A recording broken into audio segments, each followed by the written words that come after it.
Como esta es una conferencia que estoy dando en América Latina, obviamente hay que arrancar por un tronco común. ¿Y qué tenemos todos en común? Pues España.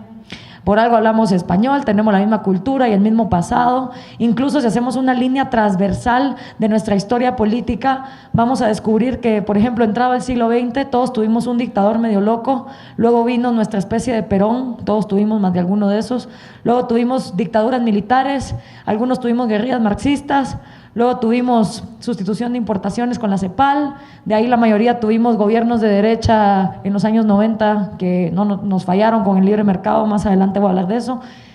Y el socialismo del siglo XXI, o sea, básicamente todos los países de América Latina pueden compartir historia y pensamiento político. Pero bueno, nos cuentan que España trajo al Nuevo Mundo la visión occidental de ver la vida, la mentalidad occidental, the Western way of life, que incluye la tradición de principios judeocristianos y los valores greco-romanos, como por ejemplo libertad, individualismo, derechos, propiedad privada, institucionalidad y ese tipo de cosas. Y se nos cuenta que todas esas cosas fueron implementadas en el Nuevo Mundo por España. Pues ¿saben qué? Yo no estoy de acuerdo. Y José Ortega y Gasset, autor de un libro que se llama El hombre masa, escribió otro libro aún menos conocido, pero igual de importante, que se llama La España invertebrada. Y en ese libro José Ortega y Gasset se va a la España del siglo XIV y siglo XV para descubrir que España de occidental no tenía nada, que era un desastre de feudos violentos que estaban tratando de pelear por el poder y que realmente cosas como libertad, individualismo, propiedad privada, derechos, no se respetaban.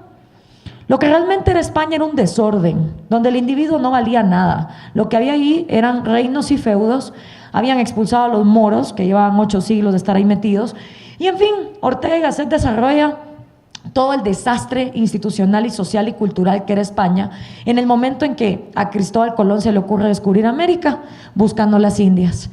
Y en ese proceso donde España no estaba organizada, es que nos descubren a nosotros, ¿y qué van a hacer? Pues obviamente no nos van a dar lo que ellos nunca tuvieron. Y por eso en América Latina, en lugar de tener libertad, individualismo, institucionalidad, derechos, lo que tuvimos fue abusos. Abusos económicos, abusos sociales, abusos políticos, abusos hasta psicológicos, que siguen siendo el lastre el día de hoy. Imagínense ustedes, Japón, hace 50 años le cayeron no una, 2 bombas nucleares. Y en lugar de estar chillando por esa situación, hoy son la tercera potencia mundial.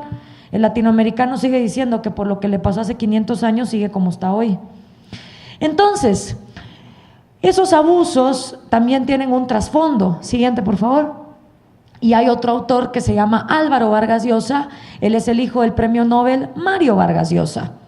A diferencia de su papá, que fue comunista al principio de su vida para luego darse cuenta de que las cosas las paga alguien, Álvaro como que tuvo las ideas más claras y escribió un libro que se llama Rumbo a la Libertad. ¿Por qué la izquierda y el neoliberalismo fracasan en América Latina? Y en este libro, Álvaro, obsesionado con entender por qué somos pobres, descubre que hemos tenido 5 principios de opresión, 5 principios que nos han tenido aplastados durante todas las épocas históricas que ha tenido América Latina. Desde la América precolombina, la conquista, la independencia, la Latinoamérica del siglo XVII al siglo XIX y el mal llamado siglo XX, siglo del pueblo.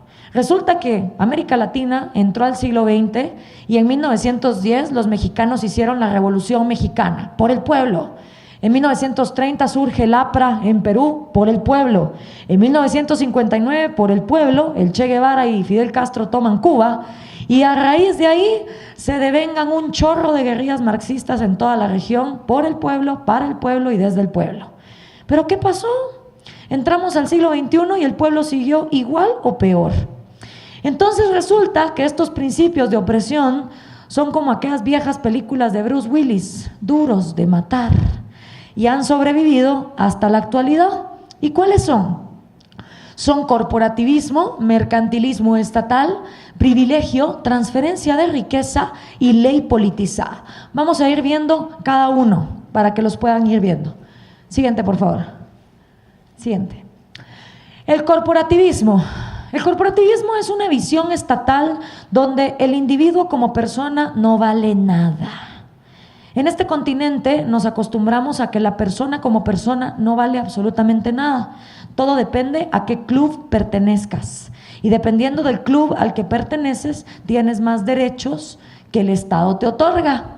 Por eso aprendimos a agremiarnos y hemos tenido en América Latina gremios de artesanos, gremios de comerciantes, gremios de artistas, gremios agricultores, gremios industriales, y si no estaba la iglesia o si no estaba el ejército. Pero la cosa es que si vos querías valer en la sociedad, primero dime a qué grupo perteneces y después te digo qué derechos tienes.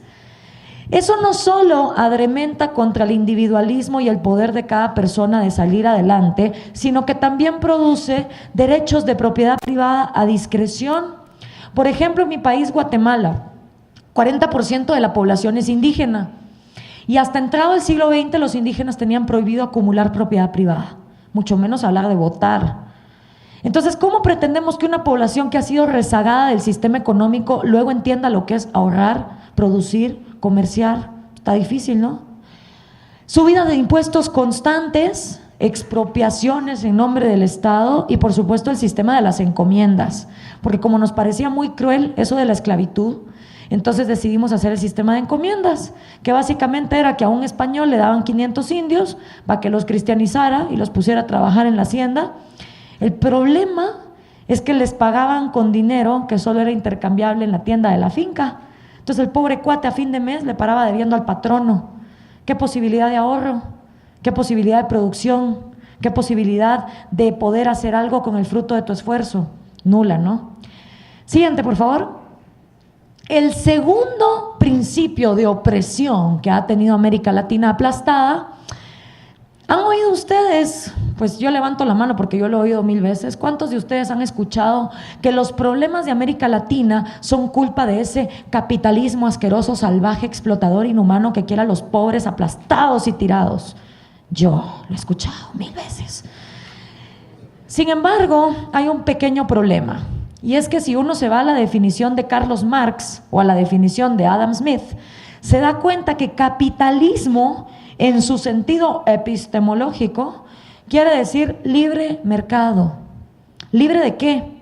Libre de monopolios, libre de oligopolios, libre de trabas comerciales, libre de aranceles, libre de proteccionismos para unos y para otros no. Libre de que el gobierno sea el que nos diga con quién, cómo, dónde y cuándo y bajo qué condiciones comerciar.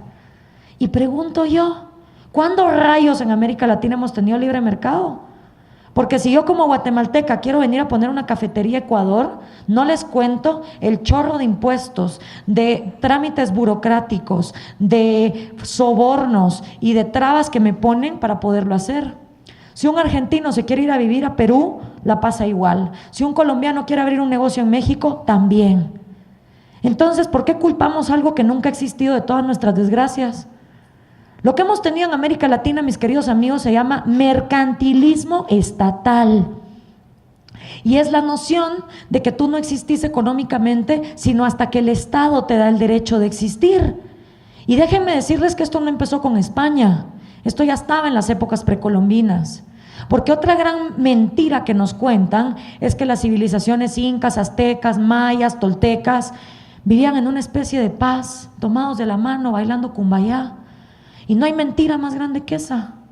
Las civilizaciones precolombinas eran esclavistas, eran elitistas, eran racistas y eran excluyentes.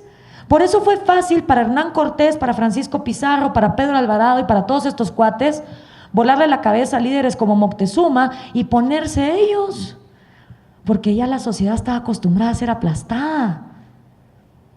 Entonces, lo que hemos tenido con ese mercantilismo estatal, que también nos dicen, es que España, con la visión occidental, nos trajo capitalismo. ¡Mentira! España tenía un monopolio absoluto de todo lo que saqueaban de las Indias y lo controlaban con una oficinita que estaba puesta en Sevilla, cerca del puerto de Cádiz, que se llamaba el Consejo de las Indias. Aparte de eso, los españoles le tenían prohibida la entrada al Nuevo Mundo a alemanes, gitanos, judíos, franceses, ingleses, árabes. Básicamente nadie que no fuera español podía venir aquí. No solo eso nos hizo xenofóbicos de todo lo que fuera distinto, sino que además nos impidió poder abrir el comercio con otras partes. Entonces vuelvo y pregunto, ¿cuál capitalismo? ¿Cuál libre mercado? Más de 1 millón de normas fueron decretadas para prohibir el comercio durante los 3 siglos de época colonial. 1 millón de normas en poblaciones donde el 80% de la gente no sabía leer ni escribir. ¿Cómo íbamos a tener progreso económico? Siguiente, por favor. El tercer signo de opresión es el privilegio. Eso que ustedes ven ahí es el mural de Diego Rivera, pintor, esposo de Frida Kahlo, mexicanos los dos. Eso está puesto en el Palacio de Gobernación del Distrito Federal. Y lo pongo ahí porque representa a cabalidad lo que privilegio significa. Yo soy fan de la cultura comunista. No hay nada que me entretenga más que comprar souvenirs comunistas en el mercado capitalista. Cuando voy a México me meto en la casa de Frida Kahlo. Cuando fui a Budapest fui a ver las estatuas de Lenin y de Stalin que ahora tienen tiradas en un parqueadero a como 60 kilómetros de la ciudad. Cuando fui a San Petersburgo fui a ver el balcón donde Lenin se pronunció para la revolución bolche. Me encanta, me fascina, porque creo que para realmente atacar al enemigo hay que ponerse en sus zapatitos y hay que entender su cabecita. Entonces eso que ven ustedes ahí es un mural que Diego Rivera hizo en los años 30, acabadita de recién salida la revolución bolchevique, cuando Diego pensaba que eso era lo que América Latina necesitaba para que hubiera progreso. Y lo pongo ahí porque es el ejemplo perfecto del maldito privilegio que ha habido en América Latina. Privilegio significa, de las palabras en latín, privis, que significa privados, y legum, que significa leyes, o sea, leyes para los privados. Si aquí hay abogados en la sala, sabrán que durante toda la época de América Latina, aquí no ha habido igualdad ante la ley.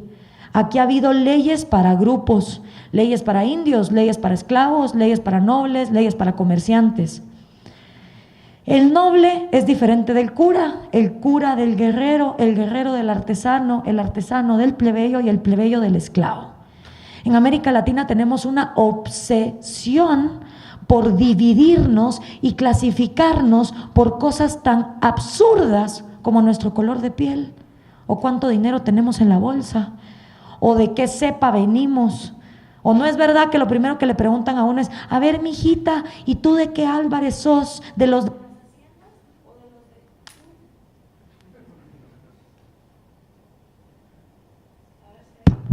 Ahí está. ¿De los de las haciendas o de los de las tiendas?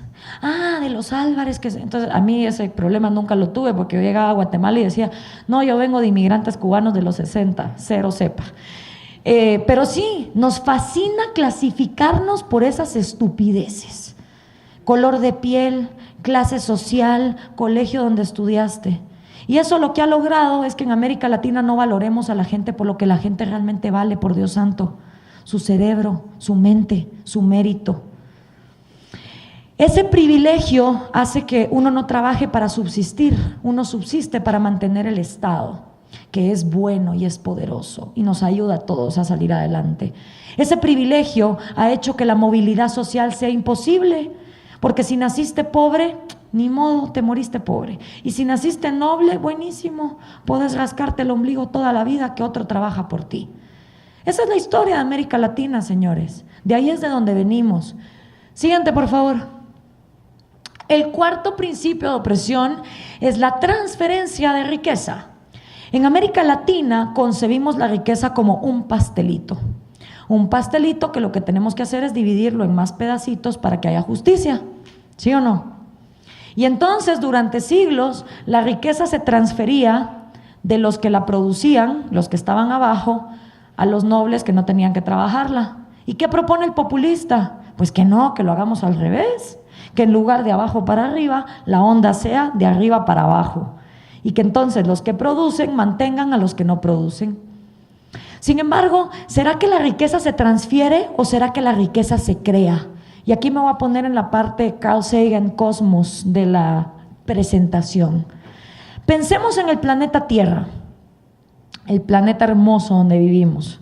Una pelota azul que ha existido en este espacio sideral desde hace 4.5 mil millones de años.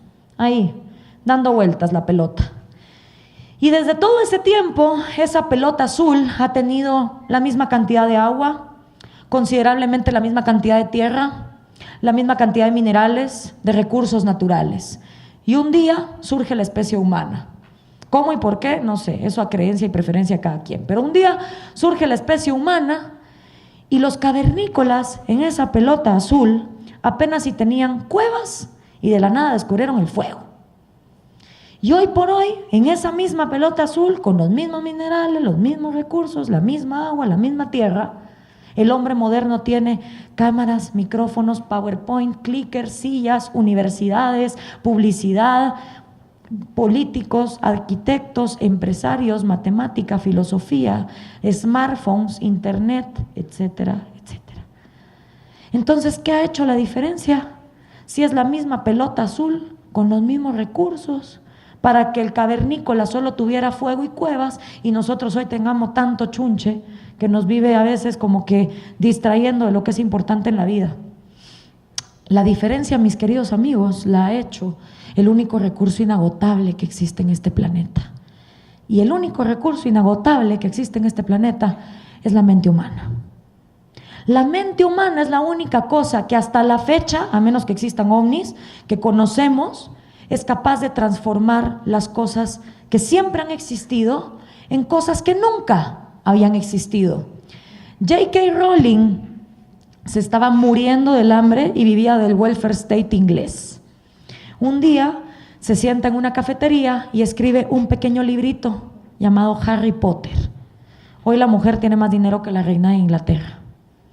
Mark Zuckerberg, aburrido de su vida en Harvard, quería ver quiénes eran las niñas más guapas de Harvard y se inventa un software para decir, no, esta tiene mejor cintura, no, esta está más alta, no, esta está más guapa. Y ese software hoy se llama Facebook y vale billones de dólares. Steve Jobs tuvo la genial idea de poner dos cosas que existían juntas, teléfono celular con internet en uno. Y a pesar de que hubo chorro de gente que se burló de él, murió siendo un genio. Increíble, ¿no? Los ejemplos son vastos y evidentes de que la riqueza se crea con la cabecita, pero en América Latina seguimos necios con que la riqueza se transfiere. No solo eso, hasta el siglo XIX, ahí lo vamos a ver ahorita, era muy difícil para cualquier persona poder legislar para crear riqueza. Entonces, yo no creo que se trate de transferir ni de abajo para arriba ni de arriba para abajo. Se trata de tener gente que la empoderemos mentalmente para que puedan crear su propia riqueza, para que puedan soñar e imaginar un mundo mejor. Eso solo se va a lograr nutriendo bien a nuestros niños, porque eso sí que es verdad. Si a un niño lo nutres mal y solo le das masa y grasa, pues obviamente no va a desarrollar su capacidad analítica como para poder entonces crear. Y eso sí es verdad, en América Latina estamos creando generaciones de tontos, sobre todo por esos mismos programas sociales que se supone que los van a sacar de la pobreza. Yo no sé si ustedes han oído hablar de la Bolsa Familia de Brasil o de la bolsa, bueno, en Guatemala a la izquierda le llamaba la Bolsa Solidaria, ahora a la derecha le llama la Bolsa Segura. Pero si ustedes abren una de esas bolsas, así, lo que sacan de ahí es 1 kilo de frijol, 1 kilo de arroz, una torta de maseca, que es harina para hacer tortillas de maíz, y 1 litro de aceite. Masa y grasa. Ahí no hay nada de lo que un niño necesita para desarrollar la cabeza. Ahí no hay frutas, no hay verduras, no hay proteína, no hay carbohidratos, no hay minerales. Hay pura masa y grasa. Y esa vaina de aquí a 30 años lo que nos va a dejar son generaciones de obesos, con problemas cardiovasculares, anémicos, diabéticos, sin capacidad de pensar. Ay, pero qué lindo los programas sociales. Siguiente, por favor. El otro signo de opresión es la ley politizada. Si hay abogados en la sala, sabrán que en el mundo occidental hay 2 vertientes del derecho: el common law inglés y el positivismo francés. La diferencia básica en estas 2 ramas del derecho es que el common law inglés, o el derecho consuetudinario, comprende que el juez es un tipo sensato, es un tipo razonable, confía en su capacidad de discernir el bien y el mal. Entonces, en el common law, cuando un juez tiene un caso, viene y evalúa Y conforme cada caso, entonces va decidiendo qué se debe hacer. Por eso se llama derecho casuístico, caso a caso. El positivismo francés no. El positivismo francés asume que el juez es un gran tarado, que no puede pensar por sí mismo y que lo que tiene que hacer es seguir la ley a la pie de la letra. ¿Sí? Esa visión de la ley es la ley, adivinen cuál tenemos en América Latina como influencia, ¿no? Yo se los dejo ahí, pregunta capciosa. Pero esa visión de la ley es la que llevó a los nazis en los juicios de Nuremberg a decir, la ley decía que había que matar judíos, entonces yo cumplí con la ley, pues, la ley es la ley. Esa visión de la ley es la que hace que después de 3 horas de hacer cola en una oficina burocrática para sacar un permiso de conducir o para poner un trámite, un registro sanitario, uno llega ya con el chorro de papeles a la oficina de la burócrata y viene ella y agarra todo y, ay, fíjese que me trajo impreso esto en tinta negra número 8 y tiene que ser en tinta negra número 5. Señorita, pero igual se lee. Sí, pero la ley es la ley, fíjese, si no me regaña. ¿Ya? Esa visión absurda es la que hace que en países como el mío haya 70,000 leyes. 70,000 leyes. ¿Quién en su sano juicio va a leer 70,000 leyes? Si no hay peor dolor de cabeza que leer una ley latinoamericana, por Dios santo. Considerando que en el día de nuestro Señor de tal y tal y tal y tal, y teniendo en cuenta, o sea, para entender una ley latina, uno tiene que agarrar esa vaina y empezar a tachar todo el palabrerío innecesario. Entonces decir, ya entendí. Y aún así decimos, es que los jóvenes tan apáticos, ay no, qué feos, no se meten en política. Obvio, ¿quién se va a querer meter en política si esa vaina es reaburrida, reburocrática? ¿No ven que los jóvenes de hoy en día se comunican en 140 caracteres y con un Snapchat? Y ustedes quieren que se metan en sistemas de 70,000 leyes. No lo van a hacer. Entonces, o cruzamos los deditos esperando que los jóvenes se teletransporten al siglo XVII y lean 70,000 leyes, o agarramos la política y la traemos al siglo XXI. Yo voto por la segunda. Porque si no, vamos a seguir teniendo a los mismos abogados, a los mismos burócratas y a la misma gente que ha secuestrado el sistema político y lo ha vuelto aburrido, engorroso, burocrático e insoportable, y nadie más se va a meter. Aparte de eso, acordémonos que hasta el siglo XIX solo el 1 o el 2% de las poblaciones podían votar. Eso es como que yo les dijera que en toda esta sala el caballero y esta chica son los únicos que van a poder hacer leyes por todos ustedes. ¿Qué creen que va a pasar de aquí a 5 años? Pues que ellos van a legislar a su favor y se los van a pasar llevando a todos ustedes y ustedes no van a poder decir nada. Pues esa es la realidad de la que venimos. Siguiente, por favor. ¿Y qué pasó cuando nos volvimos repúblicas? ¿Qué pasó con esos 5 signos de opresión? Mercantilismo estatal, corporativismo, transferencia de riqueza, ley politizada. Pues pasó nada, nos quedamos igual. Y para ejemplificárselos, les voy a contar la historia de la independencia de 5 países que nos llamamos Centroamérica y que no hay modo que nos pongamos de acuerdo.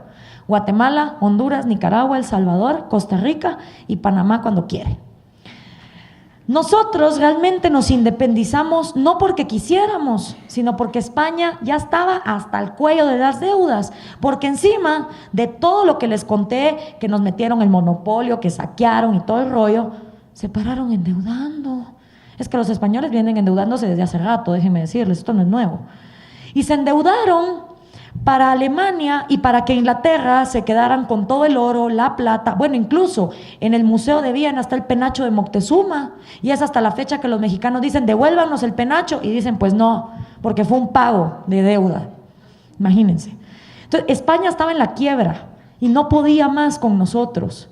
Entonces eso fue como un papá que, imagínense, se queda sin trabajo y entonces abre la puerta y le dice, a ver, mijitos, van a tenerse que ir a vivir a la calle porque me quedé sin trabajo, no los puedo mantener.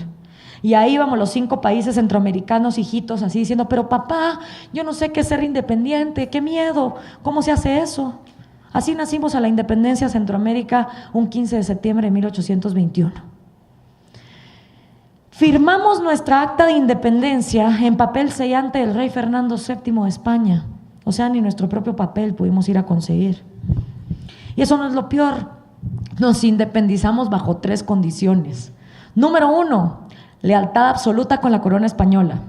Número 2, la Iglesia Católica es la única iglesia que puede operar. Y número 3, se mantiene el status quo de diferentes leyes para diferentes grupos. Pues obviamente nacimos como repúblicas abortadas. No cambió absolutamente nada. Siguiente, por favor. Ahora, si la ley no está para dar privilegios, si la ley no está para que unos aplasten a otros, ¿para qué está la ley? ¿Por qué no mejor nos olvidamos de todo esto y nos vamos a nuestras casas y, no sé, vivimos en anarquía o algo así? Pues no, ¿verdad? Como que a veces necesitamos orden, porque siempre hay unos que se quieren pasar de listos con los derechos de los demás. Entonces, hay un autor que yo se los juro, si tuviera el DeLorean, ese carro de las películas de Back to the Future, y pudiera viajar en el tiempo, parquearía esa vaina en el año 1830 en Francia y le pediría matrimonio a este cuate. Lo amo. Federico Bastiat se llamaba. Y Bastiat escribió un libro tan pequeño como su corta vida, él solo vivió 49 años, y ese libro se llama La Ley. Y para mí, todo abogado en América Latina debería leer ese libro, tomarse 2 horas de su vida para despejarse ciertas dudas. A mí en lo personal es el libro que mejor me ha explicado lo que la ley debe y no debe ser.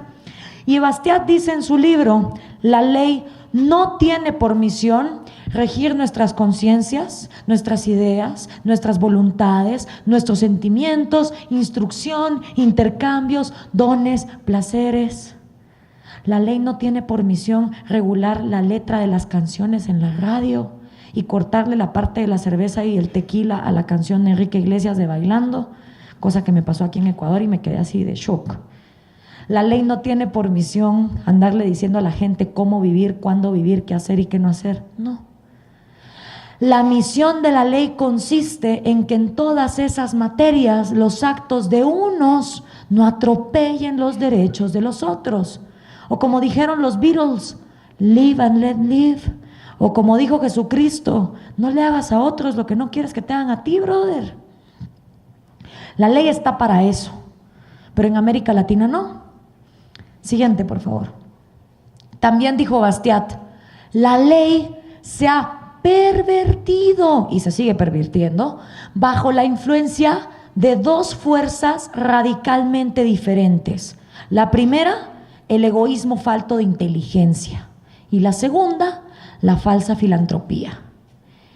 Y mis queridos amigos de Quito, hay una verdad a la cual todo hombre debe llegar a concluir en paz si es que quiere vivir una vida de tranquilidad y coherencia consigo mismo.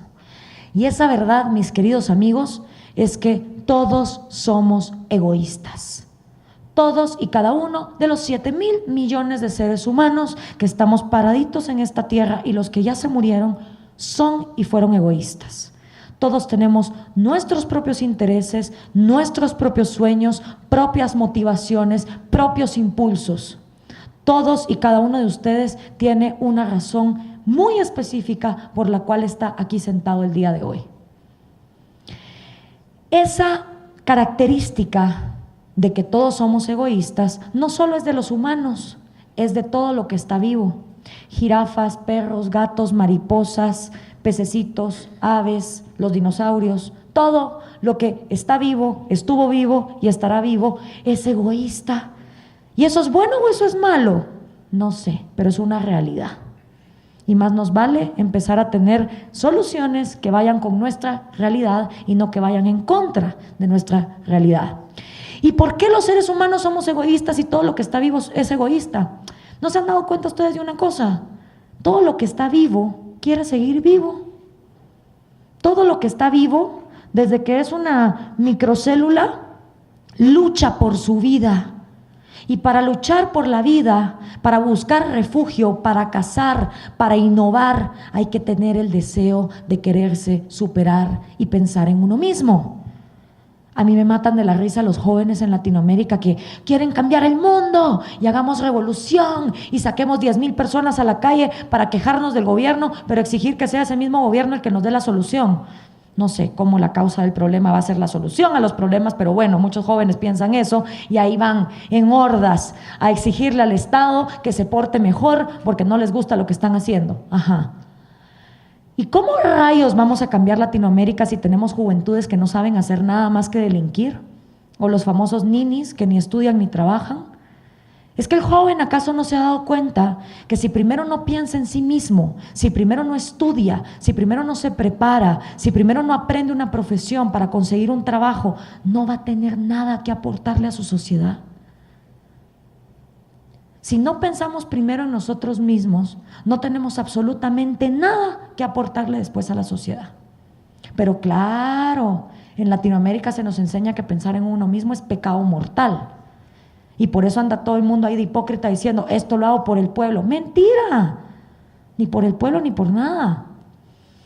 Yo les voy a contar una anécdota. Yo fundé un movimiento de reforestación de árboles para que vean que los que apoyamos el libre mercado somos conscientes que el planeta puede vivir sin nosotros. Nosotros, en cambio, no podemos vivir sin el planeta, así que más nos vale empezarlo a cuidar. Interés egoísta. Pero para yo poder hacer un movimiento de árboles hace 4 años, teníamos 2 opciones. O nos parábamos enfrente del Ministerio de Ambiente de Guatemala y le chillábamos que por favor reforestara, o hacíamos algo por nuestra cuenta. Y decidimos hacer algo por nuestra cuenta. Hoy por hoy llevamos 35,000 árboles sembrados. Pero para yo poder financiar esos pinches arbolitos, primero tuve que estudiar una universidad para entonces tener un trabajo, cobrar un sueldo y tener con qué hacer algo por mi país. Entonces los jóvenes lo primero que tienen que hacer es tener con qué aportar a su sociedad, porque de otra manera solo van a ser un lastre y una carga que se pone a gritar que el Estado lo cubra todo. Cuídense, ecuatorianos, cuídense muchísimo del político que les dice, yo no tengo intereses personales, mi interés es el pueblo y nada más que el pueblo, yo no pienso en mí mismo. Cuídense, porque al menos que ese cuate sea un marciano, les está mintiendo. A diferencia de mucha gente en América Latina que se mete a la política, yo fui de las que antes de meterme estudié la carrera. Y déjenme contarles que no es como que un día llegué a clases y nos hayan dicho, bueno chicos, hoy vamos a ir a la clínica. Imagínense ustedes, nos hayan llevado a la clínica, ¿no? A sentarnos a todos y sale la enfermera con una inyección. A ver, pase adelante, ponga el brazo. Listo, con esta aguja le voy a estar retirando el gen egoísta. Listo, ya no tiene usted intereses personales. Vaya, sea político, predique. No, eso no pasa. Los políticos, igual que el resto de mortales, somos egoístas y tenemos intereses personales. Pero hay una gran diferencia.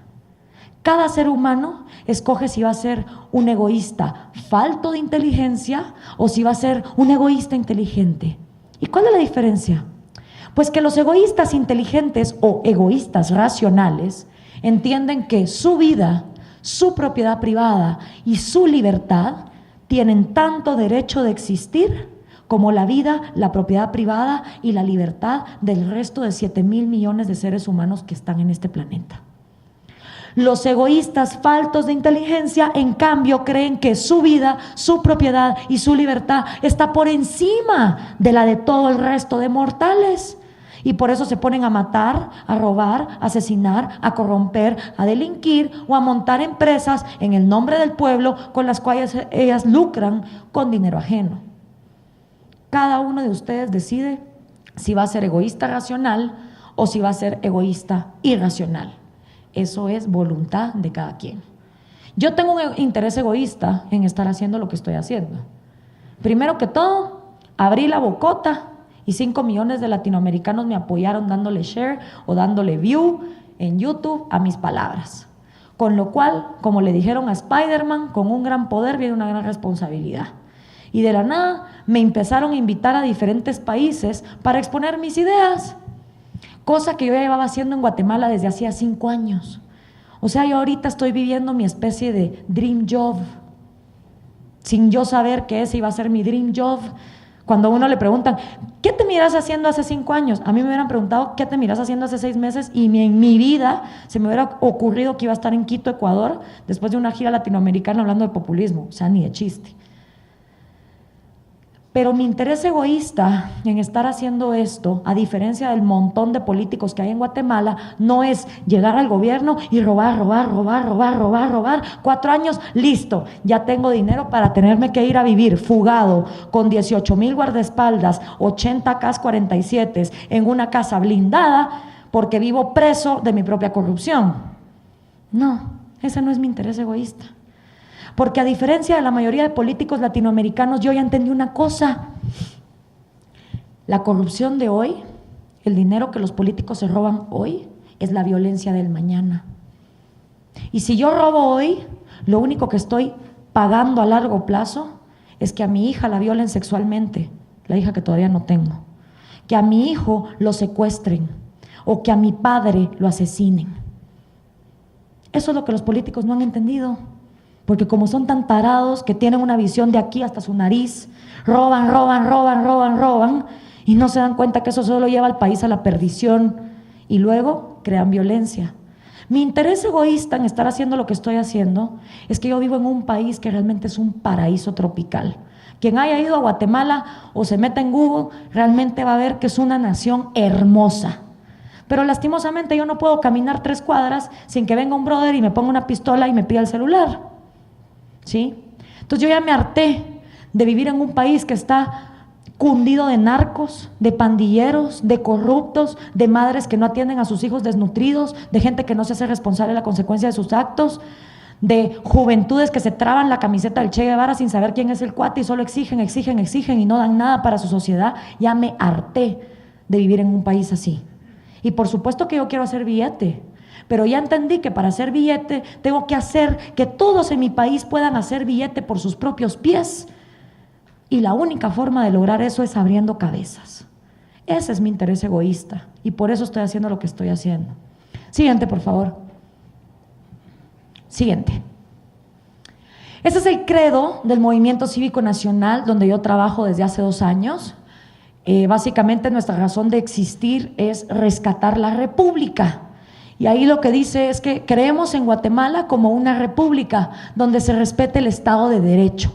Una Guatemala donde todos los ciudadanos seamos libres e iguales ante la ley. Una república sin divisiones ni privilegios. Creemos en la libertad como el ideal máximo. Libertad de acción, locomoción, acceso a la justicia, asociación, emisión del pensamiento, religión y empresa. Creemos en el respeto a la propiedad privada, la economía de mercado y la protección a la vida como condiciones esenciales para el ejercicio de nuestros derechos. Creemos en la separación de poderes, su control recíproco, la elección democrática y en que juntos podemos rescatar la clase política de nuestro país. Esa es la razón de existir de nosotros y por eso cuando fui a Zaragoza y un profesor, Florentino Portero, habló de populismo, me vino pero de perlas, porque era justo el tema que nosotros tocamos en el MCN, donde hemos investigado e identificado que la república y el populismo son antítesis. Siguiente, por favor. ¿Y por qué son antítesis? Ahí debería ser república abajo, no sé por qué no lo dice, pero bueno. La república busca el equilibrio de poderes, ¿sí? O sea, que tanto el ejecutivo, el legislativo y el judicial tengan poder, sobre todo el poder judicial, que es el poder más prostituido y más abandonado de América Latina. La república busca la meritocracia, no la dinerocracia. Miren, yo soy mujer, pero yo estoy en contra de las cuotas para mujeres, para indígenas, para homosexuales, para lo que sea. Honestamente, el aparato reproductor sexual, el color de piel o los años que una persona tenga me dan igual a la hora de votarlo para un cargo público. Yo lo que quiero saber es qué tiene en la cabeza y si tiene la capacidad suficiente para ejercer el cargo adecuadamente. El paquete fisiológico en el que venga envuelto me da igual. Ciudadanos empoderados, eso sí. La república se concibió para gobernar gente que es capaz de gobernarse a sí misma, no masas de borregos que se sienten incapaces de ser libres. La república concibe la vida, la libertad y la propiedad privada como los 3 derechos fundamentales del hombre y concibe que el individuo es la minoría más pequeña de todas las que hay. El populismo no. Al populismo le vale madres. Al populismo le gusta la manipulación. Por eso si ustedes ven los troll centers de Correa, de Cristina Kirchner, de Mujica, de Daniel Ortega, de Dilma Rousseff, porque todos los tienen, es como el mismo manual, se van a dar cuenta que los troles no debaten ideas, atacan personas con falacias, falacias ad hominem, falacias de generalización, insultos, humillaciones, porque no saben hacer otra cosa. Pagado por la CIA, neonazi burguesa, derechista recalcitrante, todos dicen lo mismo, ¿ya? Cero racionalidad. Si un día Nicolás Maduro sale diciendo que Hugo Chávez le habló en la forma de un pajarito, toda Venezuela tiene que decir amén. Ahí debería decir corrupción permitida, obviamente ya les voy a explicar por qué la corrupción es la gasolina del populismo, y cero institucionalidad, ¿no? Destruir las instituciones. Siguiente, por favor. Ahora, populismo siempre ha habido, toda la vida. Con la prostitución y la política creo que son las tres profesiones más antiguas de la humanidad. Los romanos le llamaban pan y circo. Pero el populismo al que yo me estoy refiriendo y el que investigamos en mi movimiento es el del siglo XXI que está viviendo Latinoamérica, el populismo de hoy. ¿Y dónde empieza ese populismo? Empieza en 1989 con la caída del muro de Berlín y el desplome de la Unión Soviética. Cuando cae el muro de Berlín y se desploma la Unión Soviética, ocurren dos cosas en América Latina.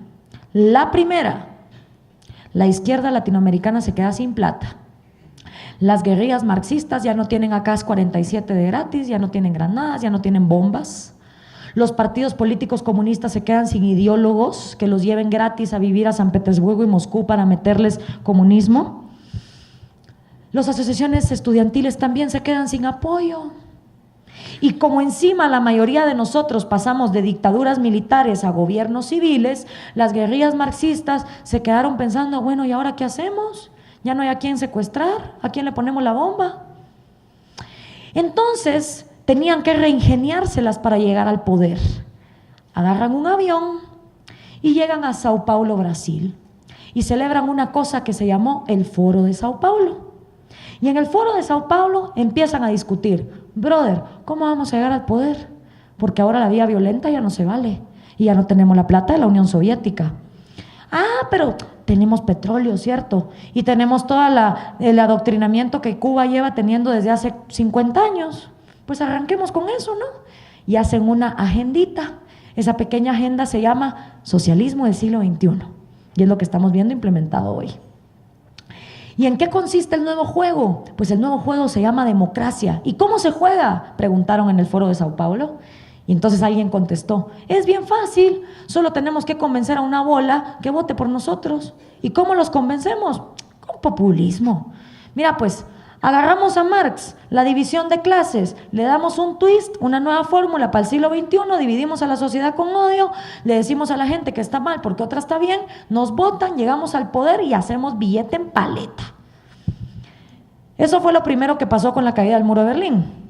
Lo segundo que pasó con la caída del muro de Berlín en el contexto latinoamericano es que los recién creados gobiernos de derecha, los presidentes civiles, agarran otro avión, pero estos se van a Washington, D.C. y celebran una cosa que se llamó el Consenso de Washington. Y en el Consenso de Washington se iba a revertir el desastre que nos había recomendado la CEPAL de esa famosa sustitución de importaciones que nos metió en una desgracia en los años 70 y 80, donde todos paramos siendo enemigos de todos y todos levantamos fronteras y aranceles y nos mirábamos todos los latinoamericanos como enemigos comerciales, porque como somos países monocultivos, entonces tenemos que ser enemigos, absurdo. Entonces en el Consenso de Washington, los recientes presidentes de derecha levantaron la mano derecha a la altura del hombro y prometieron y juraron que iban a liberar las economías latinoamericanas. Había triunfado el capitalismo, el libre mercado había ganado a los comunistas feos y malos. Ronald Reagan y Margaret Thatcher eran los chicos de la cuadra. Sí.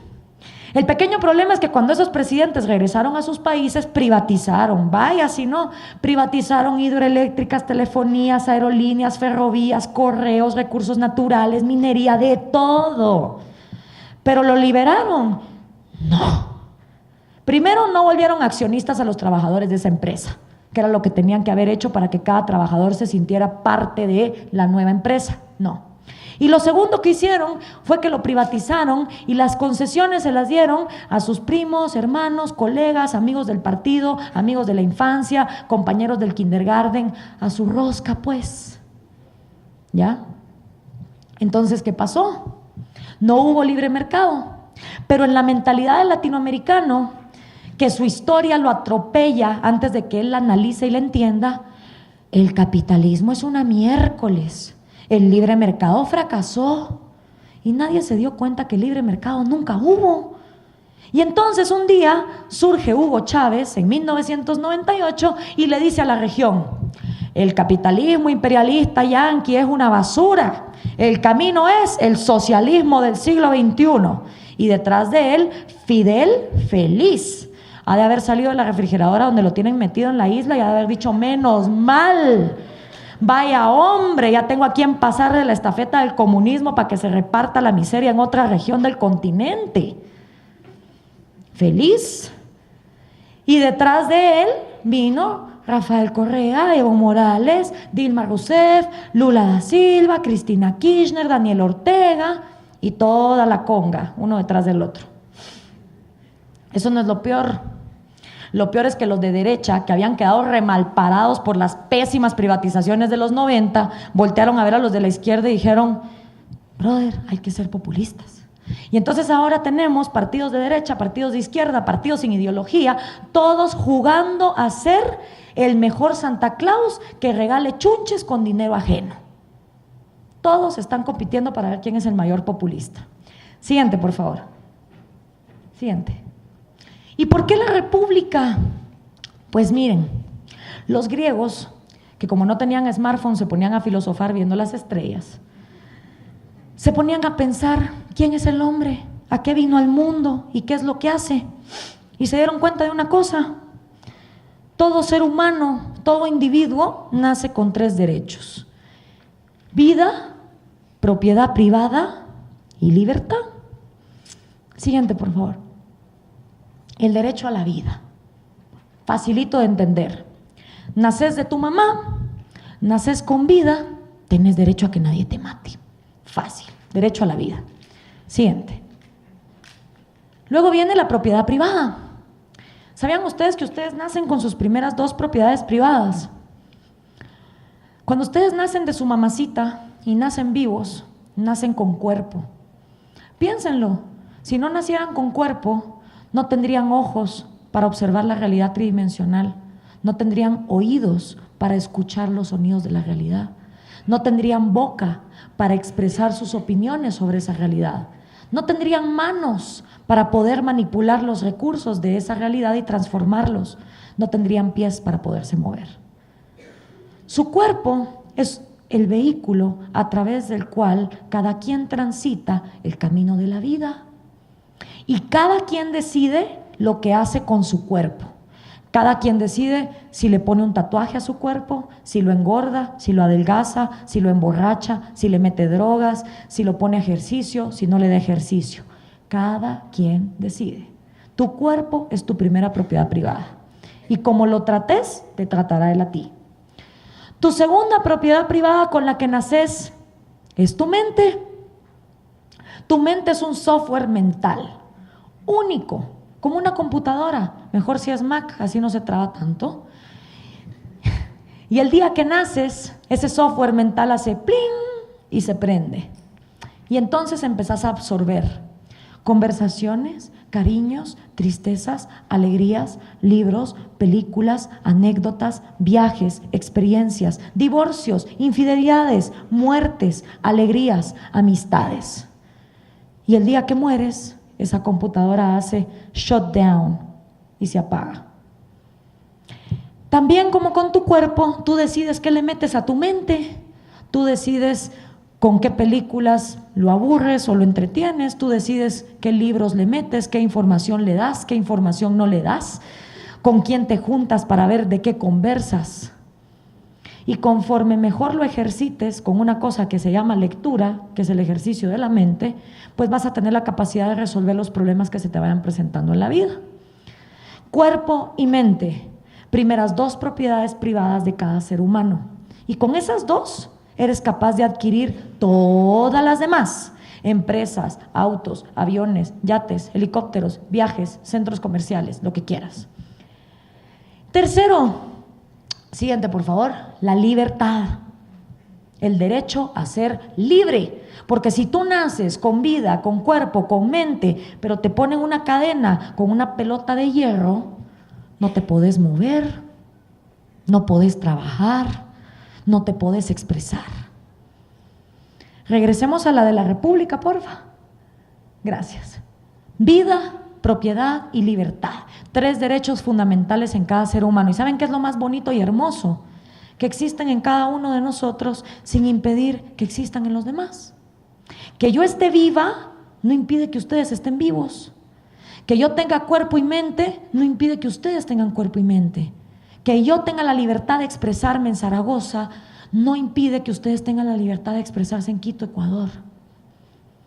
Vida, libertad y propiedad. Pero pasó, como está pasando en América Latina, pasó en Grecia también, y hubo un grupo de gente que dijo: no, esos no son los únicos 3 derechos.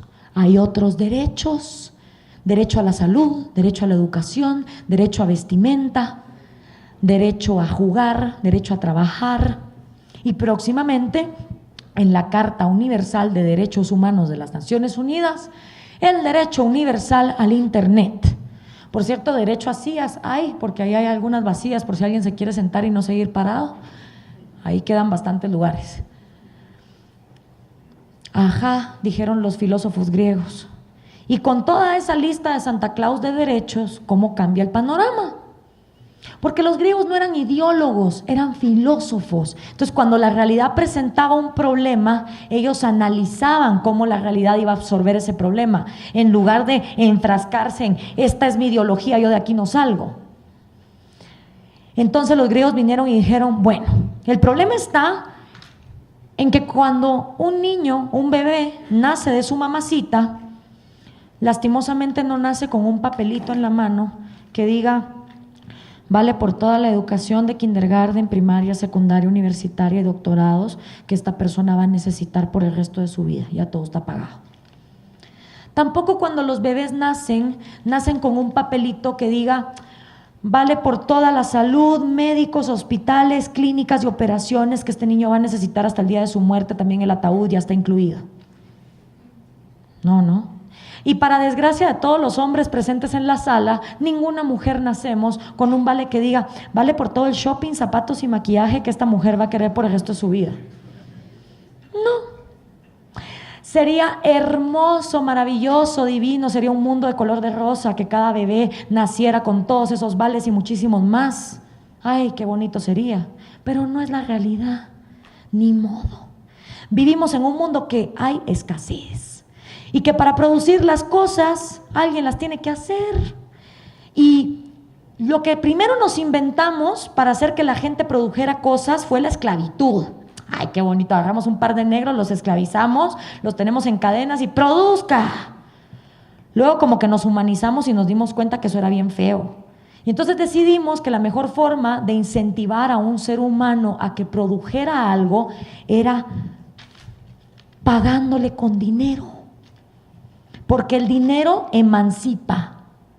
Tú le pagas a alguien con papelitos de dinero y esa persona decide si se emborracha el sueldo, si lo ahorra, si lo invierte, si lo pone a producir, si lo mete debajo del colchón o lo mete en el banco.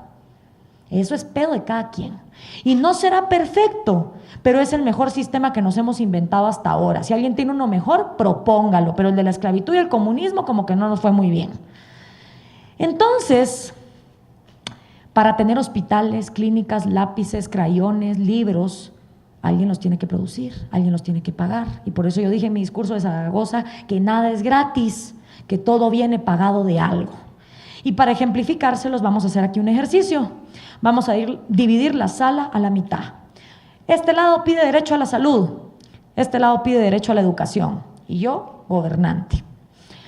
Ok, para darle derecho a salud a ellos, como tengo que pagar clínicas, doctores, operaciones, salarios en horarios de emergencia, enfermeras, recepcionistas.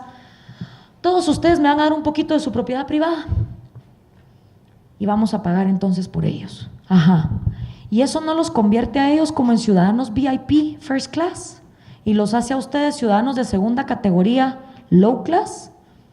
Bueno, entonces, para darle a ellos las escuelas, los libros, los lápices, las laptops, los iPads y todo lo que se necesita ahora para ir a estudiar, todos ustedes me van a dar un poquito de su propiedad privada y vamos a pagar por lo que ellos quieren.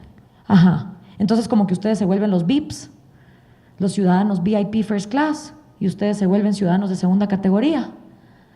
¿Quién viene primero? ¿El derecho de una niña en Guayaquil a tener zapatos o el derecho de un niño en Quito a tener un juguete? ¿A quién pongo primero en la escala? Y los griegos se dieron cuenta que responder esa pregunta estaba de la chingada, porque al hacer eso nadie es igual ante la ley. Va a haber unos más iguales que otros. Entonces los griegos fueron bien básicos y dijeron: si queremos decir que somos iguales ante la ley, la única forma de hacerlo es garantizando esos 3 derechos y confiando en que cada persona, teniendo esos 3 derechos garantizados, va a tener la suficiente capacidad de producir por sí mismo y levantarse en sus propios pies y entonces ayudar a otros más necesitados de manera privada y voluntaria. O si no, si queremos la lista de Santa Claus de derechos, hagamos lo que Latinoamérica hizo durante siglos, tengamos privilegios, grupos por encima de otros grupos que tienen más derechos, unos más iguales que otros. El ejercicio que yo les acabo de hacer, multiplíquenlo por 17 millones de ecuatorianos, divididos en sindicatos, gremios y grupos, todos chillando y exigiendo del gobierno derechos o necesidades. Vamos a pasar. Siguiente. Otra cosa que los griegos vieron es que gobernar era bien difícil. Cuando gobernaba uno, el desgraciado se volvía un dictador. Cuando gobernaba un grupo, se volvían unos oligarcas que solo ellos se beneficiaban. Y cuando gobernaban todos, se volvía una demagogia insoportable. ¿Cómo le hacemos? Y preguntándose esas cosas, siguiente, llegaron a la maravillosa conclusión de ¡tara! La República.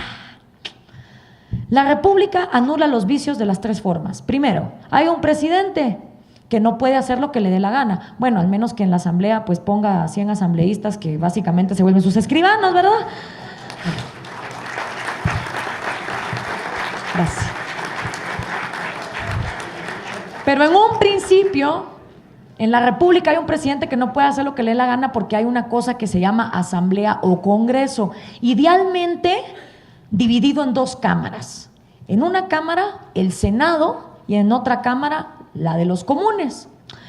En el Senado tienen que estar representados los geeks, los nerds de la nación, los filósofos, los intelectuales, los Sheldon Cooper, los Stephen Hawking, los Albert Einstein, los que son capaces de ver más allá de la evidencia, ¿no? Una nación a 200 años plazo o a 300 años plazo.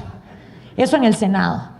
Y en la Cámara de los Comunes tiene que estar la gente que está viviendo el aquí y el ahora, los que están chambeando, los que viven en la realidad del hoy, el carnicero, el carpintero, el maestro, el albañil, el publicista, el empresario, el abogado, el arquitecto. El objetivo de un congreso es que ambas partes estén todo el día dialogando, discutiendo e intercambiando ideas, para entonces legislar y llegar con el presidente y decirle: hasta aquí tu límite, papito. ¿Sí? Y esto funciona si y solo si hay democracia. O sea, si el resto de mortales puede escoger quién va a ser el presidente y quiénes van a estar en ese congreso. No cuando el presidente decide dividiendo en distritos quién va a estar en ese congreso. ¿O cuántos? Entonces, sin democracia, la república se vuelve una tiranía de las oligarquías. Pero sin república, la democracia se vuelve una tiranía de las demagogias. República y democracia se necesitan la una de la otra para no desvirtuarse. Y todo esto funciona así y solo si hay un organismo judicial que tenga la capacidad de castigar y la suficiente autonomía de meter en la cárcel tanto al presidente cuando se porta mal como al ciudadano común, por igual. Igualdad ante la ley significa eso. Siguiente. Un gobierno mixto donde se califican diferentes virtudes y aspirar a que los mejores gobiernen. Siguiente. La humanidad ha concebido 3 repúblicas. La primera, la República Romana. La segunda, la República de Estados Unidos. Ojo, Estados Unidos, 1776, Founding Fathers, Benjamin Franklin diciéndole a la señora, estamos haciendo una república, señora, si es que son capaces de mantenerla. Y evidentemente no fueron, ¿verdad?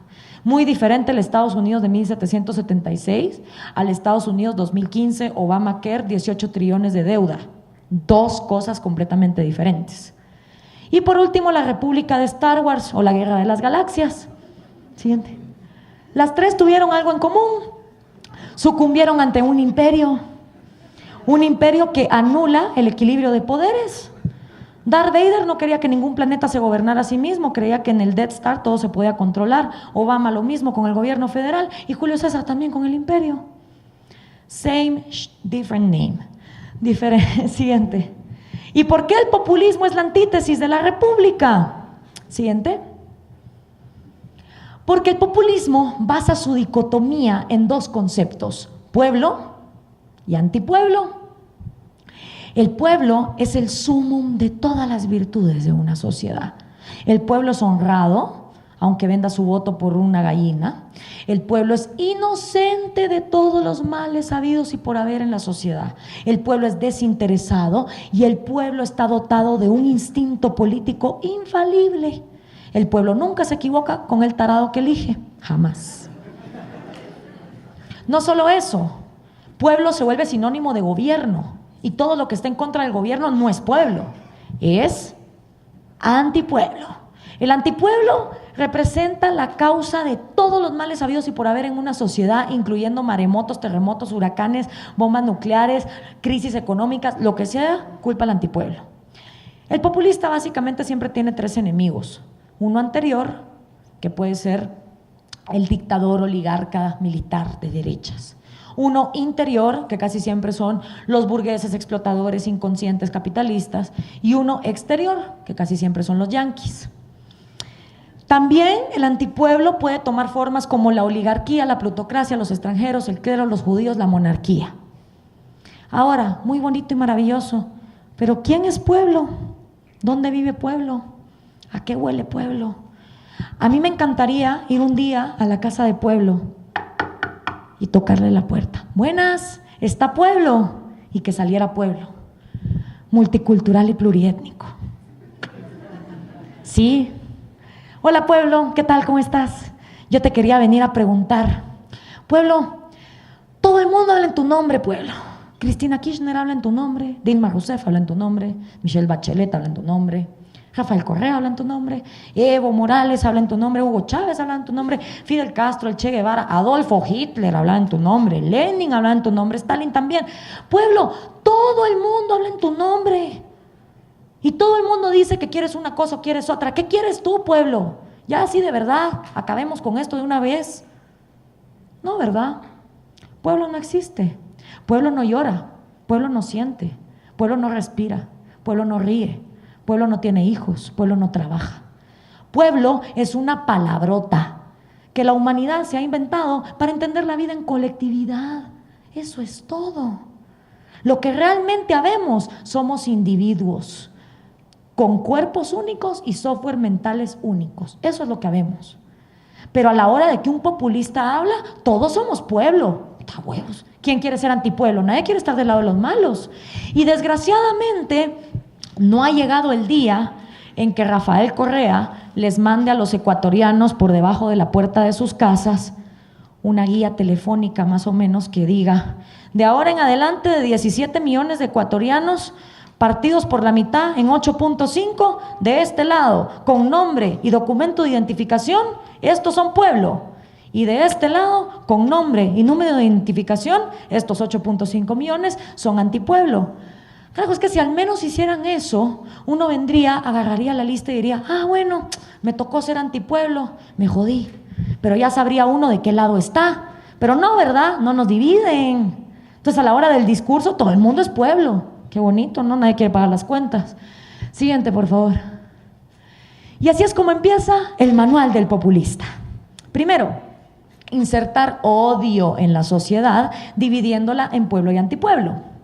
Cuando una sociedad se odia, ya no coopera entre sí, ya no dialoga, ya nadie se quiere ocupar de los huérfanos, de los animalitos, de los ancianitos. Y entonces surge el populista y dice: yo, Superman, yo me voy a hacer cargo de todo. Y la gente en la sociedad dice: dale, brother, si quién quiere encargarse de esto. Una vez el populista llega al poder, el siguiente paso es eliminar del legislativo cualquier oposición. Y si de 137 asambleístas 100 pueden ser míos, mejor. Así se vuelven mis escribanos. Siguiente paso: comprar jueces para evitar juicios y castigos. No podés tener un organismo judicial que empiece a denunciar las atrocidades que comete el Ejecutivo, porque entonces tu plan no te va a funcionar. Y si no los podés comprar o no los podés amenazar y mandarlos a callar, entonces haces como Kirchner, Operación Nisman. Después, reformar la Constitución es vital. Para ponerle como las niñas en secundaria, ¿no? Yo voy a gobernar forever and ever, together, forever. Y si después de la muerte puedo regresar y seguir gobernando, lo hago también. Que quede ahí el artículo por si algún día descubren la vuelta a la vida. La resurrección, exacto. No solo se reforma la Constitución para eso, sino para debilitar a los otros poderes y empezar también a limitar los derechos de propiedad y las libertades económicas. Esa es una gran ventaja que tienen ustedes ecuatorianos, tienen la dolarización, que eso hace que su presidente no pueda venir a imprimir billete y dispararles la inflación al 35% con esta inflación como está pasando en Argentina. Es una gran ventaja. Pero aparte de eso, hay que eliminar la libertad de prensa y la libertad de expresión, porque si haces todo eso y todavía tienes una prensa libre que lo denuncia, como que no, ¿verdad? Entonces, ¿qué hay que hacer? Bueno, meterle cadenas a María Josefa Coronel a la mitad del programa, o venir y denunciar al Universo y meterle una multa de 40 millones de dólares. Y todo eso para al final anular al individuo y a sus 3 derechos en nombre del pueblo. Siguiente, por favor. Siguiente. Yo también, como estoy en un continente futbolero, estoy diciendo una analogía de fútbol para explicar la diferencia entre república versus populismo. Básicamente, la república en un estadio de fútbol entiende que el gobierno es un árbitro y que los ciudadanos están lo suficientemente empoderados como para poder jugar en la cancha al juego de la vida. Aunque sean fortalecidos como Cristiano Ronaldo o sean chaparritos y rapiditos como Lionel Messi, pero según la República se asume que cada ciudadano es capaz de usar sus mejores capacidades para adquirir la mejor vida posible, siempre y cuando se respeten los 3 derechos. Y entonces los ciudadanos están en la cancha jugando al juego de la vida, ejerciendo sus 3 derechos individuales. Pero nunca falta, y siempre ha habido, el desgraciado que le mete un codazo a la libertad de uno, una patada al derecho de propiedad privada del otro, o empuja la vida del otro. ¿Cuál es el rol del árbitro en ese momento? Pitar, sacar de la cancha ofensor y ofendido, llevarlos a juicio y decir: usted, ¿por qué arremetió contra la vida de él, contra su propiedad, su libertad? Se le da un castigo a la persona que ofendió, se agarra a la víctima, se regresa al juego, el árbitro vuelve a pitar, continúa el juego.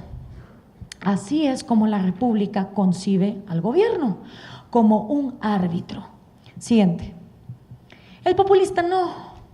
Para el populista, los ciudadanos son tan tarados, tan desempoderados, tan pobres y tan ignorantes que no pueden solos. Entonces, para el populista, el gobierno no solo es árbitro, es portero, delantera, defensa, pateador, goleador, el público que está sentado en las gradas del estadio, la policía que está cuidando el estadio, la gente que está afuera tratando de revender entradas y los que todavía quieren entrar. Para el populista, el gobierno es todo.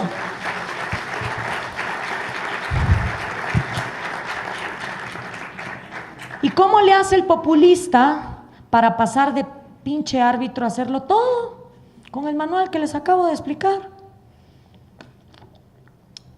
El populista pasa a ser portero, delantero y goleador en el momento en que toma el legislativo y elimina la oposición. pasa a ser el público sentado en las gradas del estadio cuando quita la libertad de expresión, pasa a ser el dueño del estadio cuando empieza a expropiar y a quitar las libertades económicas, y pasa a ser el organismo judicial cuando controla a la policía dentro del estadio. Y un día el ciudadano camina en el estadio y dice: ¿a qué hora pasó todo esto? Porque esto no pasa de un día para otro, mis amigos. Esto es como el efecto de la ranita, poquito a poco hasta que te achicharran en la olla de agua. Siguiente, por favor. Siguiente. La gasolina del populismo obviamente es la corrupción. Necesitas un desorden fiscal espantoso. Necesitas en 8 años meter 38 impuestos para entonces tener más dinero. Necesitas despilfarrar por todas partes para maquillar el país de progreso con carreteras, escuelas, hospitales, donde si adentro no hay medicinas ni maestros capacitados, ¿qué importa? Pero ahí está la fachada para que todo el mundo diga: qué bonito, cómo está progresando.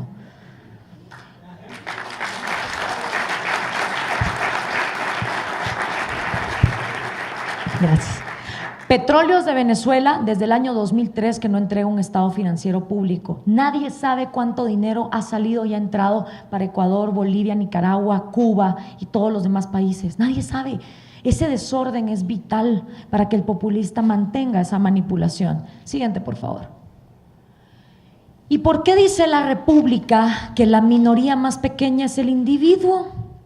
Miren, como ya se dieron cuenta, mi trabajo está en cómo poner en ejemplos sencillos conceptos políticos difíciles para ver si así la juventud despierta de la apatía letárgica en la que vive y se mete en política. Entonces un día yo estaba pensando: ¿cómo le hago para explicar que la minoría más pequeña de este mundo es el individuo? Y me acordé del cubo de Rubik. El cubo de Rubik con sus diferentes lados y sus diferentes colores. Y entonces se me ocurrió, siguiente por favor, el Republics cubo. ¿Ya vieron? Hasta me rimó. Y este cubo está para explicar que todos somos minoría. En este cubo hay 5 categorías, pero el cubo pudiera tener 200, las que ustedes quieran. Yo puse aquí sexualidad, creencias, música, ideología política favorita y continente donde naciste. Si cada uno de ustedes ubica su color favorito en cada columna, lo que va a tener al final es una línea de colores única e indivisible, como su ADN, pues, de preferencias. Y ahí se van a dar cuenta que todos somos en algo minoría, por tener o no tener pelo, por tener o tener tatuaje, porque nos gusta el reggaetón o nos gusta el rock, porque somos de aquí o somos de allá. Pero en algo todos somos minoría. Por lo tanto, es hipócrita de parte del populista decir que en nombre del pueblo vamos a aplastar siquiera un individuo. Porque como se dijo en la lista de Schindler, quien mata una vida, mata 1000 vidas.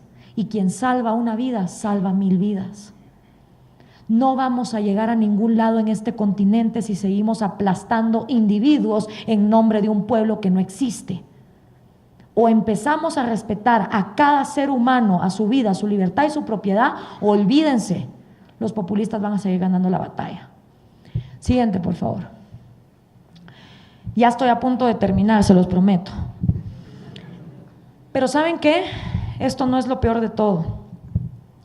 Ya les hablé de historia, de principios de opresión, de política, de economía, de casos actuales, de fútbol, de todo. Pero ¿saben qué es lo peor? Que no les he dicho lo peor que está haciendo el populismo. ¿Ustedes han escuchado esas teorías de por qué América Latina es subdesarrollada? Ay, yo me mato de la risa. Miren, está la teoría nazi. La teoría nazi dice que es que en Latinoamérica somos pobres porque como somos indios y los indios son brutos, entonces somos pobres. O sea, yo realmente no soy nazi como para creer que hay razas superiores a otras. Lo que sí ya les expliqué es que un cerebro que se nutre mal en sus primeros días de vida, pues entonces va a tener impedimentos científicamente comprobado. Pero eso no quiere decir que un niño morenito esté en desventaja desde la cuna con un niño de otro color. Pero hay gente que cree eso. Luego está la teoría climática. ¿Han oído esa?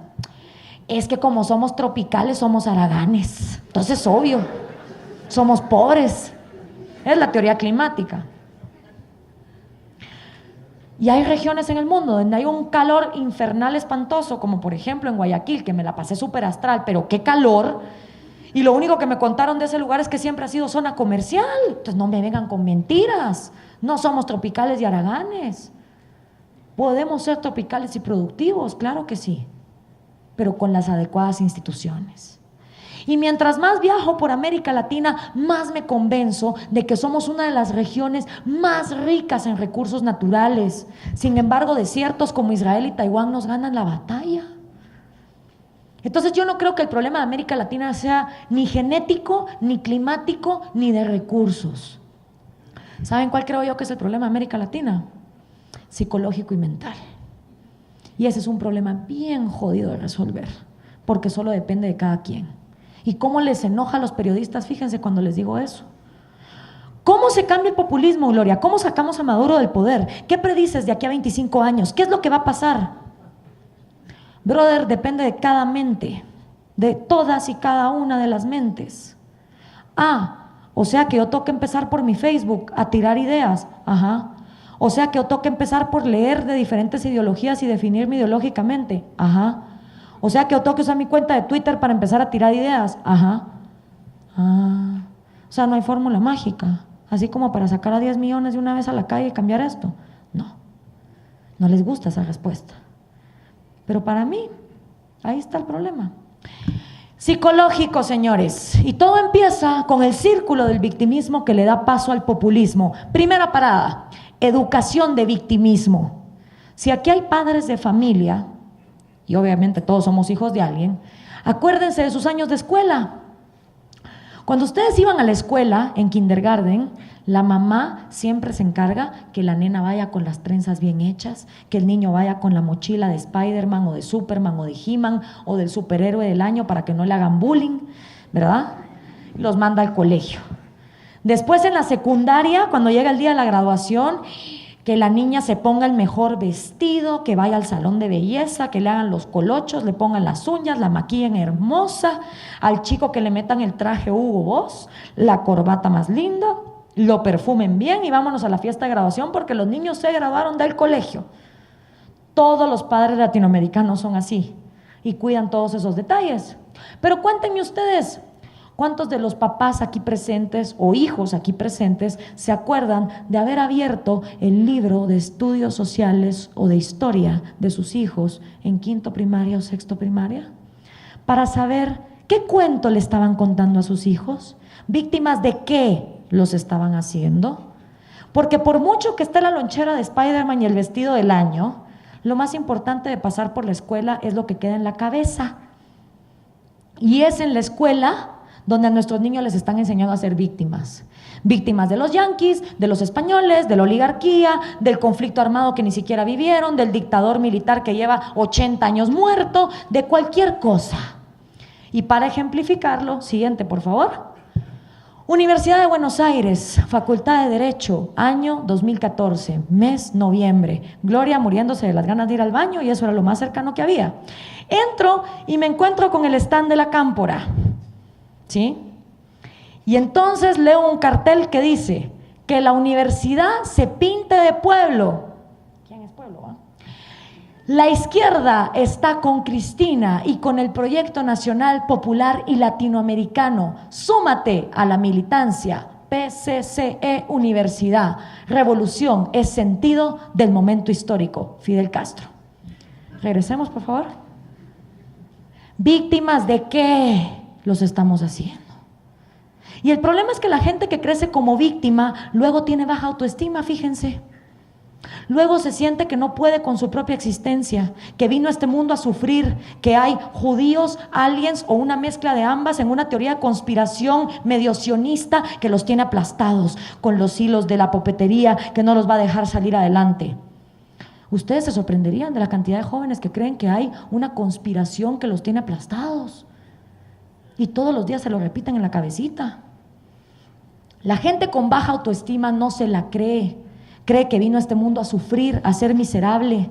Cree que si sus papás fueron alcohólicos, ellos están destinados a ser alcohólicos. Creen que si su mamá fue prostituta, tienen derecho a ser misóginos y machistas con la mujer. Creen que si vivieron en un barrio donde solo había pandilleros, ellos tienen derecho de robar. Y no solo eso, la gente con baja autoestima es insegura de sí misma, ¿sí? Siempre le anda preguntando a la sociedad qué debe hacer, qué debe pensar, qué debe decir, a dónde debe trabajar. A mí nunca se me va a olvidar, hace como 8 años, me llamó una vez un chico a la radio. Gloria, te llamo, porque claro, uno en la radio luego, ya hablando estas cosas, se vuelve consejero y medio de todo el mundo, ¿no? Psicólogo y terapista y de todo. Entonces me llama este cuate y me dice, Gloria, yo quiero estudiar italiano, pero es que todo el mundo me dice que es re difícil. Puchica, le dije yo. O sea que me vas a decir que te llamaron 6.999.999 millones de personas. No, hombre, ¿cómo así? Bueno, tú me dijiste que te llamó todo el mundo, descontándote a vos, ese es el resto de la humanidad. Ay, no, pues, o sea, mis amigos, pues. Ah, tus amigos es todo el mundo, ok. ¿Y cuántos de ellos hablan italiano? Ninguno. ¿Y entonces por qué le hacemos caso a gente que nos dice cómo vivir, que no sabe de lo que habla? Entonces yo, que sí me tuve que calar el italiano porque viví 4 meses en Roma y esos cuates, el inglés, pero ni por de chiste, y el español mucho menos, le dije, no es verdad. El italiano es súper fácil de aprender, sobre todo para alguien que habla español. Aparte es un excelente ejercicio porque vas a ampliar tu vocabulario 4 veces más. Inseguridad en nosotros mismos. ¿Qué va a decir la sociedad de mí? Esa inseguridad también lleva a los chavos a clavarse la t-shirt del Che Guevara sin siquiera wikipediar quién era ese asesino.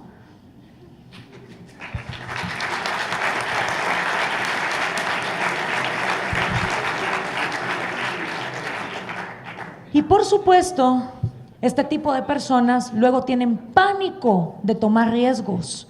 Riesgos culturales, riesgos sociales, pero sobre todo riesgos económicos. Díganle ustedes a alguien con ese perfil que monte una empresa. Mira vos, ¿y por qué no pones tu negocio? Ajá, ¿cómo así?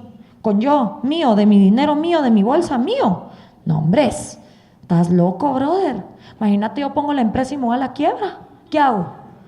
Bueno, pues te levantás y puedes, no sé, buscar una ayuda, bla, bla, bla. No, manito, estás loco. No, Dios guarde. Entre los judíos, los ovnis, los sionistas y los cientólogos que tienen el mundo aplastado y conspirado, yo no voy a poner una empresa. No, hombres. Pero claro, esta gente con este perfil todavía quiere ser millonaria, todavía quiere las casas, las mujeres, los smartphones, los carros, los viajes. ¿Y entonces cómo le hacemos? Y un día voltean a ver al gobierno y tlin, tlin, tlin, se les iluminan los ojitos como que fuera máquina de bingo en los casinos de Las Vegas. ¡Bingo! Claro, me meto a la política. Fácil.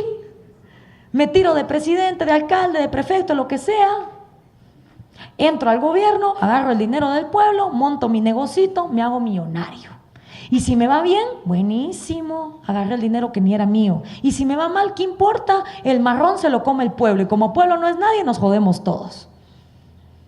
Y eso sí, una vez llego a la presidencia, me encargo que la educación siga siendo de victimismo, atrasada, retrógrada, de memorización, donde a los niños en lugar de enseñarles valores, les enseñan la pinta, la niña y la Santa María que no les sirve de nada. Y entonces, plan perfecto, pero hay un pequeño detalle, ¿cómo convencemos al pueblo que vote por mí? Porque imagínense ustedes que ahorita entrara por acá el próximo candidato a la presidencia de Ecuador. Y entonces aparece, ¿no? Pueblo de Ecuador, yo vengo aquí a postularme como su próximo presidente.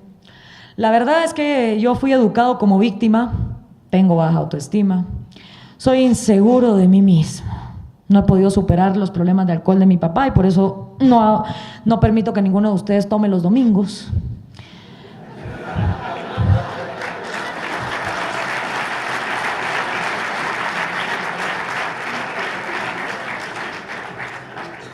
Y le tengo un pánico a tomar riesgos espantoso. Pero como quiero ser millonario, entonces me di cuenta que siendo presidente era la forma más fácil. No se preocupen. Como son 17 millones de ecuatorianos, yo nomás les voy a meter 38 impuestos, le quito un poquito a cada uno, monto mi empresa y para ustedes todo sigue igual. Así que por favor, voten por mí para las próximas elecciones. Pues no, ¿verdad? Como que si el cuate nos dice eso, no vamos a votar por él. ¿Por qué creen ustedes que en las películas siempre le dicen al villano, no le cuentes el plan al bueno? Pero siempre el villano tarado, cuando ya tiene al bueno agarrado en la silla eléctrica, empieza a decirle, es que mi plan fue hablar con fulano, luego con mengano, luego te secuestré. Y luego, por supuesto, llega alguien que salva al héroe y entonces todo se triunfa. Pero en la vida real a veces nos falta ese héroe, ¿no? Por eso es que le dicen a los villanos que se callen la boca y no cuenten el plan. Por eso se los vengo yo a contar. Y entonces, ¿cómo le hacemos para conseguir esos votos sin contar el plan? Con populismo, mi hermano. Con populismo puro y duro. Prometeles de todo, si igual no les vas a cumplir. Y entonces tienen candidatos como el de mi país que dice, yo soy el enviado de Dios para salvar a Guatemala. Y les prometo que voy a llevar a Guatemala a su primera Copa del Mundo. Y lo preocupante no es que lo dice, lo preocupante es que la gente le aplaude. O si no tienen candidatos que dicen en las aldeas, yo aquí les vengo a prometer un puente, aquí no hay río, les pongo el río también, hombre, ¿cómo no? De todo para todos. Y así es como se está formando ese populismo que nos está dejando con generaciones desempoderadas que psicológicamente se sienten incapaces de salir adelante, lo cual yo considero, más allá de los problemas económicos, políticos y sociales, el problema más fregado con el que nos está dejando el populismo. Siguiente, por favor. Siguiente. ¿Podemos culpar a la gente que vota por el populista? Realmente, después de ver el pasado del que venimos, donde la gente no podía tener propiedad privada, no podía hacer leyes, no la incluían, había derechos para unos, para otros no. ¿Podemos culpar de realmente a las personas que votan por el populista? Yo creo que no. Yo honestamente creo que no. Sobre todo porque la mayoría de esa gente ya se acostumbró a vivir sin Estado. Es más, muchas de ellas ni siquiera entienden cuál es la función de un Estado. Creen que un gobierno está para regalar chunches. Porque nunca en sus vidas ha habido un policía, un juez, un abogado o un funcionario público que esté ahí para respetarle sus derechos. Cuando a esa gente la asesinan, nunca dan con el culpable. Cuando a esa gente la violan sexualmente, no meten a las personas a la cárcel. Cuando a esa gente le roban, no hay nadie para responder por ellos. Cuando a esa gente la extorsiona un pandillero, como pasa en mi país, que se cobra impuesto de guerra a las tiendas, los policías son cómplices. Entonces esa gente ya se acostumbró a que su vida, su propiedad privada y su libertad no valen nada. Y cuando llega el populista a la aldea y promete el puente y promete el río, en la mentalidad de esa persona que sigue siendo egoísta racional, piensa, ajá, aquí viene este desgraciado a ofrecer el puente, el río y la copa del mundo. Obvio no lo va a cumplir. Pero cuando le entregan la gallina, la bolsa de comida, el material de construcción, esa persona toma ese objeto material y dice, por lo menos algo le saco a este desgraciado. Por lo menos esta gallina es mía, este chancho es mío, esta bolsa de comida es mía. Y ese objeto material, esa dádiva, viene a satisfacer una sed de justicia que jamás ha sido satisfecha. Entonces, señores, la única forma en que vamos a lograr que la gente que está en lo más bajo de la pirámide de Maslow deje de votar por los populistas es ofreciéndoles una república que les dé justicia y les dé un sistema jurídico que les respete su vida, su propiedad privada y su libertad.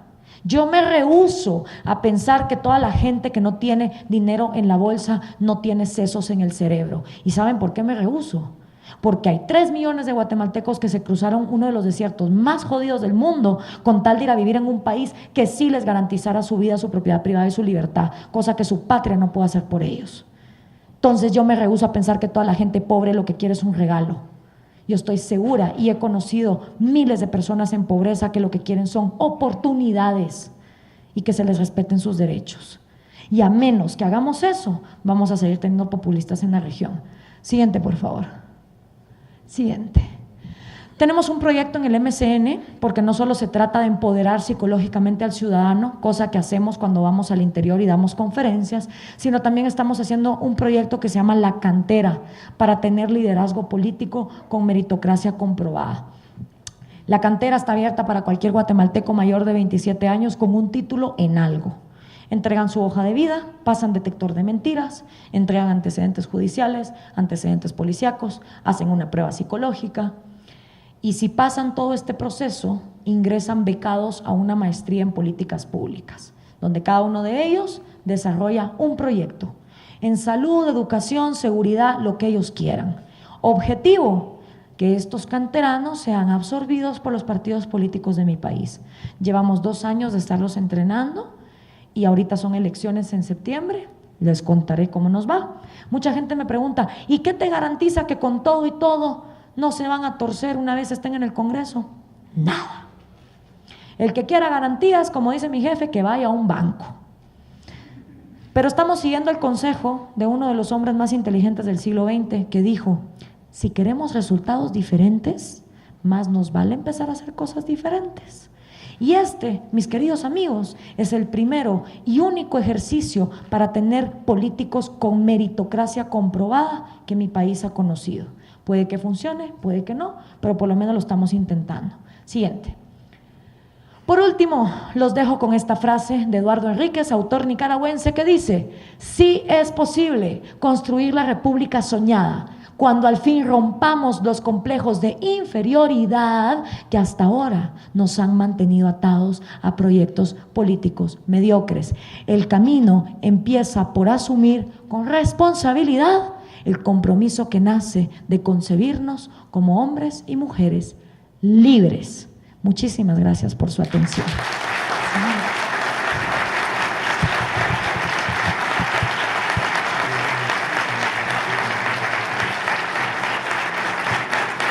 Muchas gracias. Gracias.